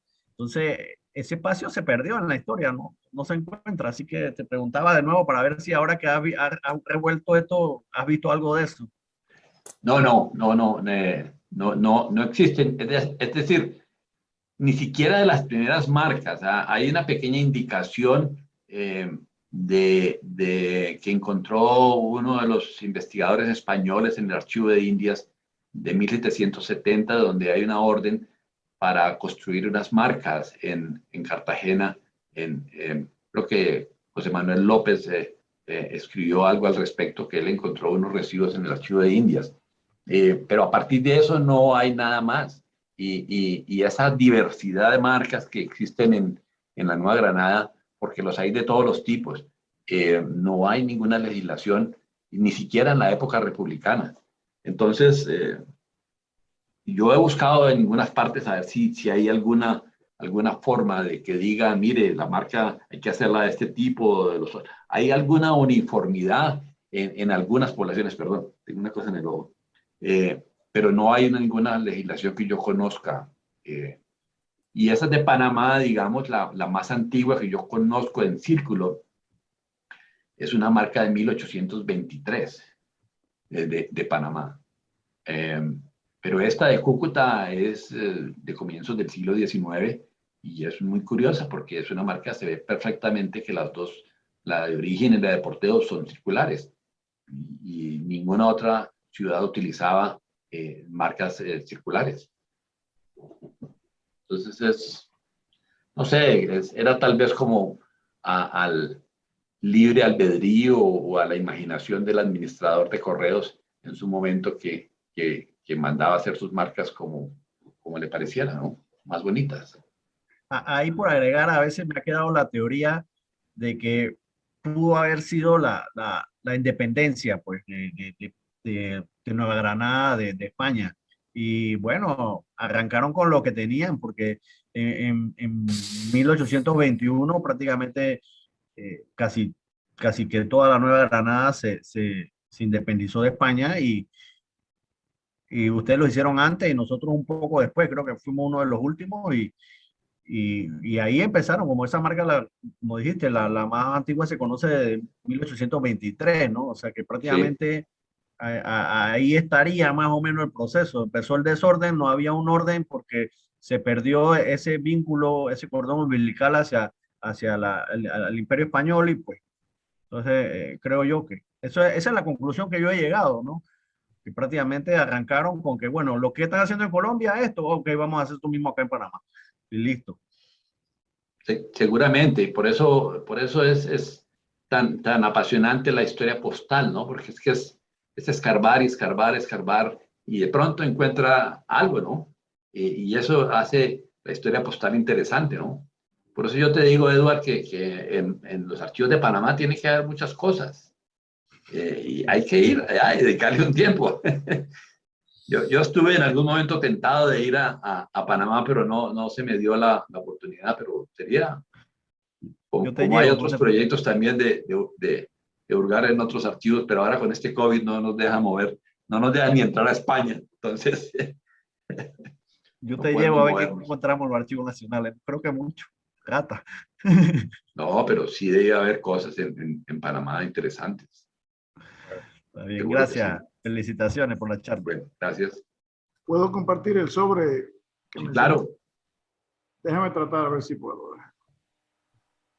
Oye, disculpen, en lo que Yamil hace esto, si yo no me equivoco, Eduard, las dos fueron fundadas, o por lo menos Santa María del Antigua del Darién y el Nombre de Dios en 1510.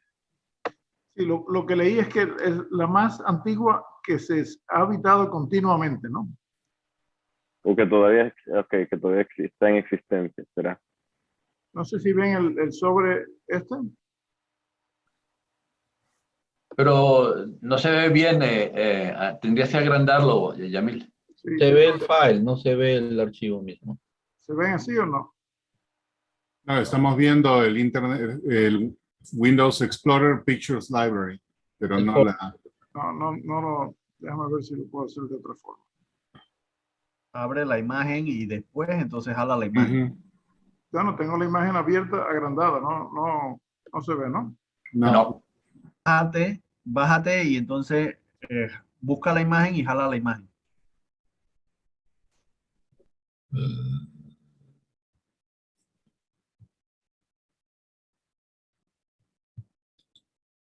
¿Se ve o no?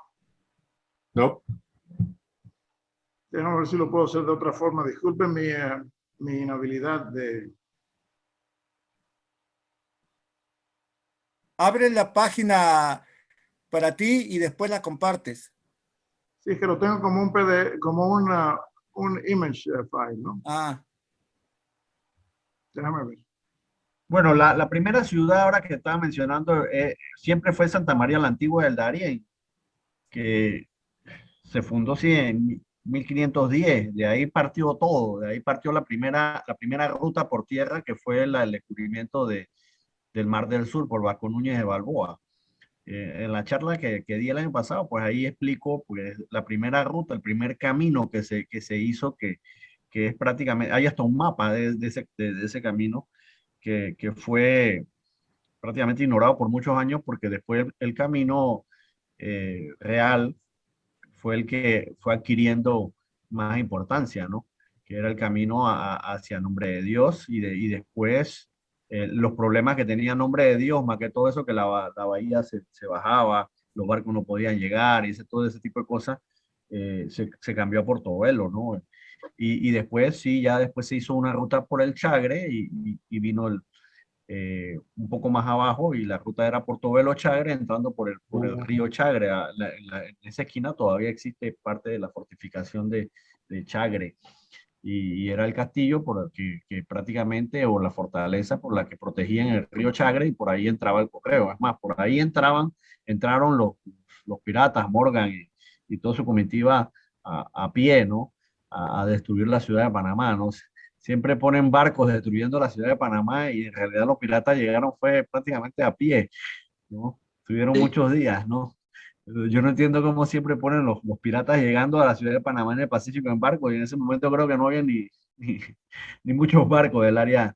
Y el otro día leía que la mayoría de las ciudades en el Pacífico por los españoles fueron fundadas con esa misma razón, pues fueron fundadas en el Pacífico porque en el Atlántico estaba lleno de piratas. Entonces fue por ello que todo el litoral pacífico, como los panameños, los españoles controlaban el paso hacia el Pacífico por medio de Panamá, entonces fue que por eso se fundaron todas las poblaciones prácticamente en el litoral pacífico y en el litoral atlántico del Mar Caribe prácticamente no hay población y no se desarrolló tanto. Es una anécdota, ¿eh? Bueno, mientras, si la tienes lista, Yamil, si no, vamos con Jorge. Sí, buenas tardes. Muy interesante la charla, sobre todo para nosotros que desconocemos toda esa parte tan valiosa. Me quedó una pregunta. ¿Con algunas de esas marcas hay correspondencia al exterior? Bueno, sí, sí existen ahí, pero son marcas relativamente, digamos, conocidas porque Yamil nos ha hablado mucho sobre las marcas de Indias, ¿no? Para la correspondencia que salía hacia España. Pero que yo conozca alguna con una marca Eso. digamos, colombiana o de la Nueva Granada, no son muchas. Yo no he encontrado, porque básicamente eso debe estar en otro archivo, ¿no? En otro lado, no en Colombia, porque eran cartas que salían, digamos. No, un poco como correspondencia de alcance, pensaba Sí, sí, yo sí, sí, Sí, que es rara. existía algo, ¿no? Sí, tengo una de Cartagena a La Habana a principios del siglo XIX. Si la consigo te la enseño, pero bueno, sí, marcas de población que se usaban en correspondencia al extranjero. Sí, Ujú. pero de esas marcas raras de poblaciones del Esa, interior de la Nueva Granada, muy no hay poco, nada. muy poco. Ni Tal vez nada. correspondencia oficial, ¿sí conseguiste? Sí, sí, sí, sí. Y debe haber, digamos, en el archivo de Indias debe haber mucha correspondencia de esa. Lo que pasa es que esos fondos de correos, desafortunadamente, no están digitalizados. Y entonces, volvemos a lo mismo, lo que yo he dicho, investigar en el archivo de Indias no es fácil. No. Y además es costoso, porque hay que pedir copias o digitalizadas o pedir fotocopias y tú no puedes tomar fotografías allá ni nada, sino tomar notas nomás, con un lapicito y hacer el pedido de lo que tú quieres que te manden posterior. Entonces no es fácil investigar en el archivo de Indias, por lo menos para mí, ¿no? Para, digamos, algunos españoles que, José Antonio Ráez y todos los que han pasado por allá, pues sí, sí, le sacan mucho provecho, porque ellos lo que hacen es que miran, toman nota y mandan a sacar las copias y luego ya investigan sobre las copias que tienen.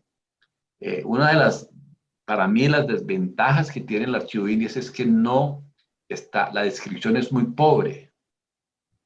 En el archivo en Bogotá hay una muy buena descripción de cada uno de los fondos.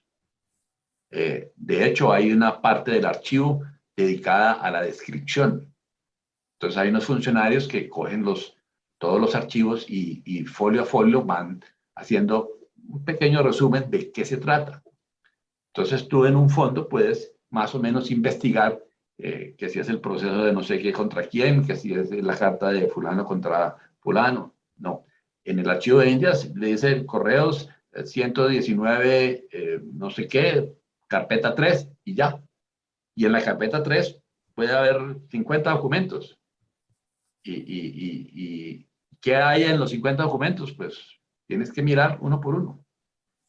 Ese es digamos, el inconveniente para mí del archivo de Indias.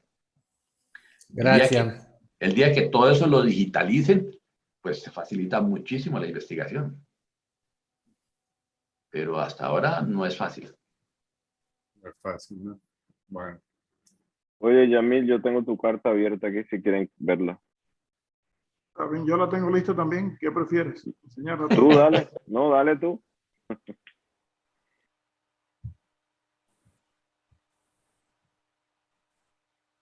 ¿La ven? ¿Sí?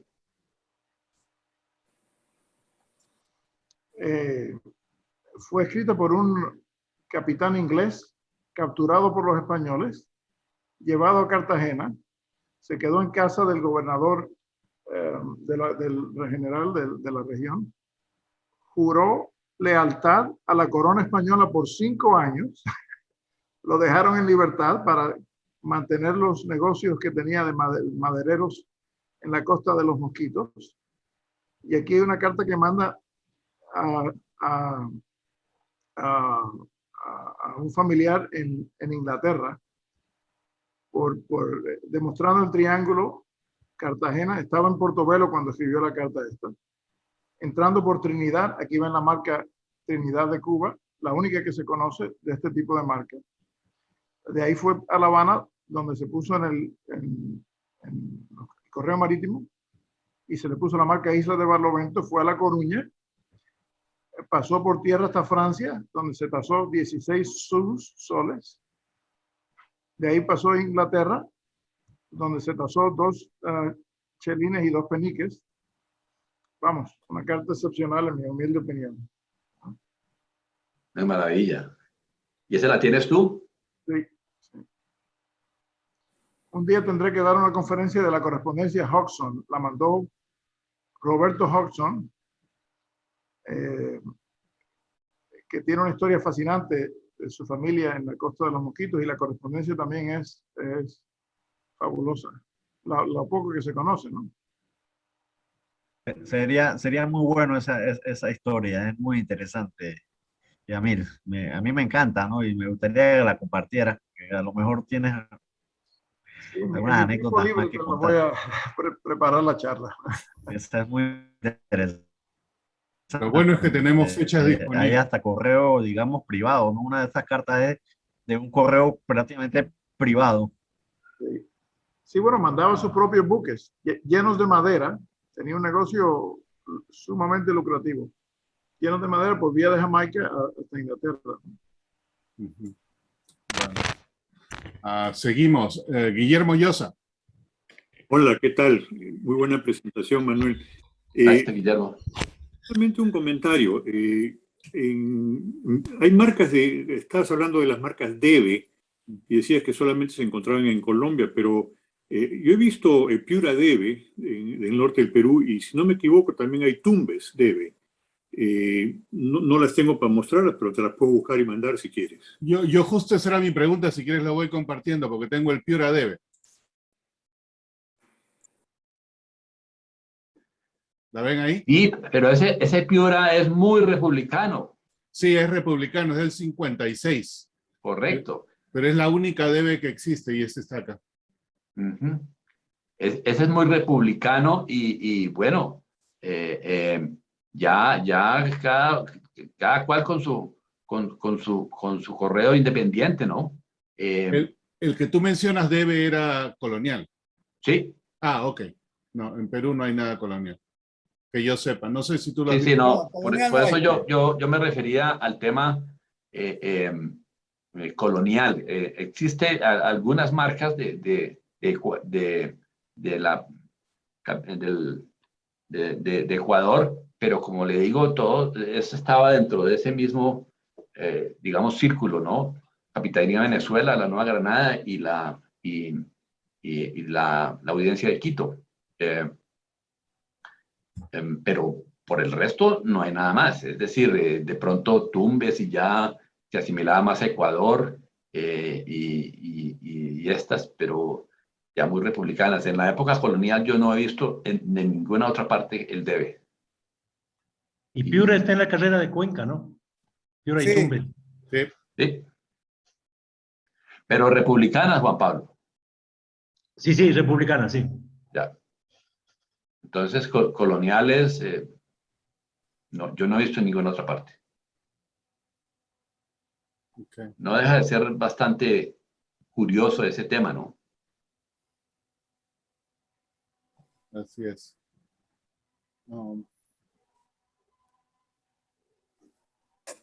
¿Alguna otra cosa adicional, Guillermo? No, muy interesante. Listo. Guillermo Gallegos. Hola Manuel, bueno, fantástica como siempre y algún día me te vas a tener que firmar tu libro, pero aquí lo tengo. Oye, una pregunta de tarifas. Hay una tarifa que inicialmente España la empezó a trabajar como en 1796, pero luego con toda la invasión francesa y todo el tema, al final se aprobó hasta 1814. Y yo por ahí había visto que, bueno, para nosotros, México, Centroamérica es importante porque pues unifica la tarifa, ¿no? Incluso unifica la tarifa hasta con Filipinas, pero decía también que había otra tarifa para tierra firme a las islas y otra a las islas, por eso me llamó en las islas, por eso me llamó la atención que no la mencionaras, porque a lo mejor yo estoy mal, pero yo hubiera pensado que tierra firme incluía lo que es hoy Colombia, ¿no? No sé exactamente, pero lo que sí te puedo decir es que hacia 1796, 97 hubo un cambio de tarifas a pedido de la misma corona y mandaron unas ordenanzas a cada una de las diferentes demarcaciones que había en ese momento para que propusieran tarifas. Sí, esa es la que me refiero. Por eso. De hecho, aquí en la Nueva Granada, el que estaba el administrador se escribió con los otros colegas y hay documentos de esos. Yo tengo una copia que me mandó José Antonio Raiz de esa propuesta de tarifas y hubo cambios de tarifas en la Nueva España, pero en la Nueva Granada no aprobaron ninguna tarifa de esas. Y está la propuesta de las tarifas que ya me acordé de Tanco, se llamaba el administrador de correos, y hay propuestas de esas tarifas, pero esas tarifas no, por lo menos las de la Nueva Granada no se aprobaron.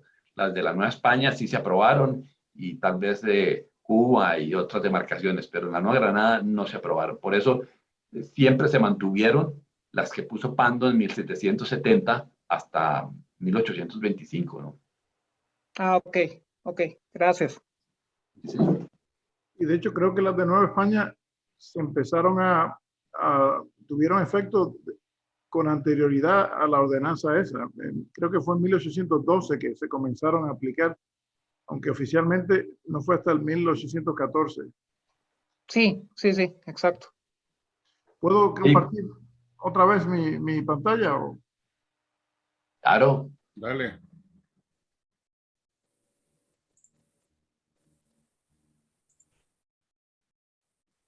Esta es la única que he visto de Cartagena a La Habana en 1806. O sea que, Y esa carta está en manos de Jorge Enrique Arbeláez. solía ser mi carta, pero bueno, salí de eso hace tiempo. Bueno, esa la tiene Arbeláez en este momento. Muy, muy bonita la... Sí. Y ese Cartagena es del tipo 2. El tipo 1, si tú lo miras, la A y la R de Cartagena tienen una inclinación diferente. El tipo 1, la inclinación es mucho más aguda. Ya veo. Okay. Jesús.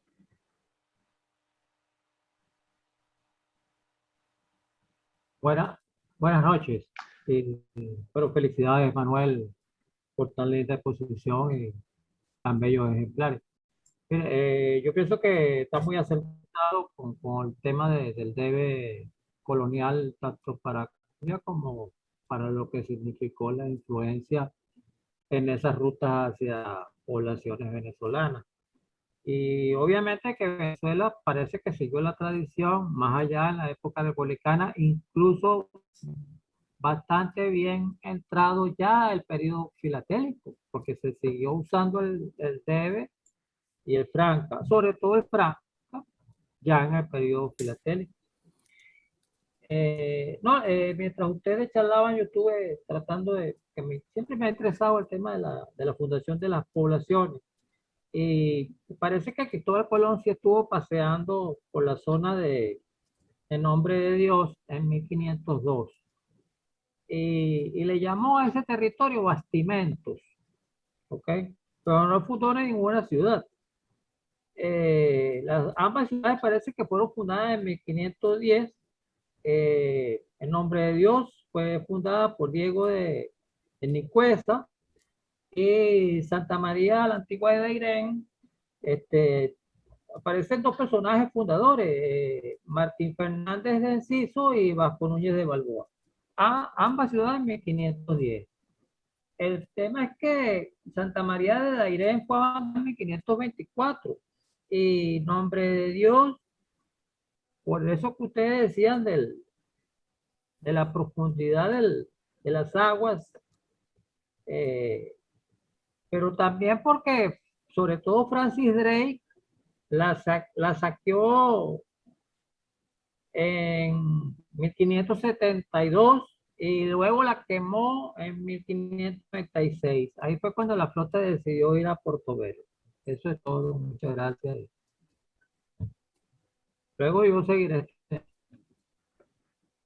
Muchas gracias. Gracias. Edward. Quería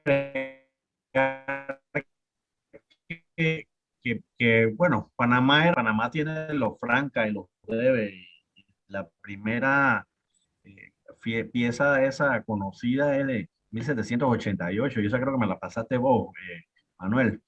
Y esa también está en la charla que yo di, de Panamá Franca.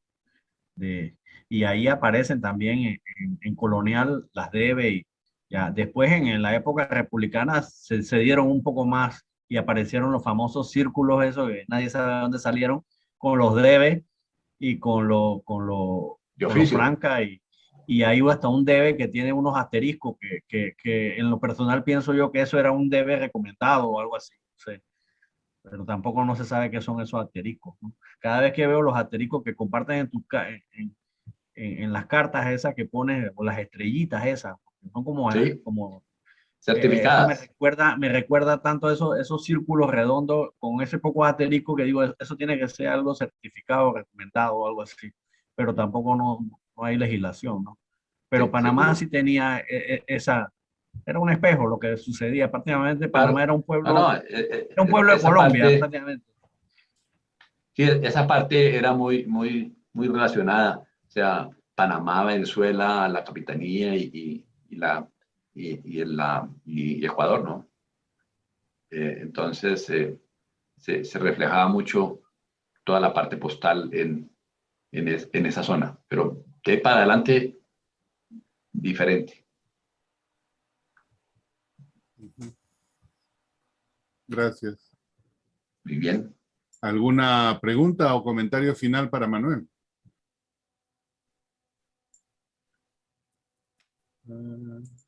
No veo a nadie.